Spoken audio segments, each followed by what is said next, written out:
நீதிமொழிகள் 17:10.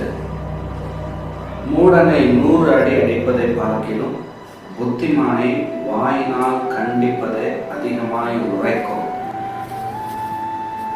மூடனை அடி அடி அடி அடின்னு அடிச்சு சொல்றத விட நம்ம புத்திமானா இருந்தோம்னா நமக்கு வாயினால வார்த்தையினால சொல்லப்படுகிறது கண்டிக்கிறது நமக்கு உரைக்கும்.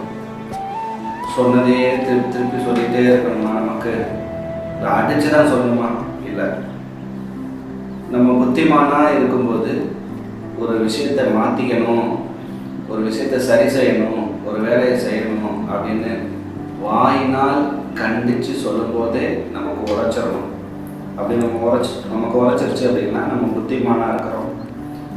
எவ்வளோ தடவை சொல்லிகிட்டே இருந்தாலும் நம்மளை போட்டு தண்டித்து எவ்வளோ கஷ்டப்படுத்தி நம்மளை சரி செய்யணும் அப்படின்னு நினச்சா நம்ம மூடனாக இருக்கிறோன்னு அர்த்தம்.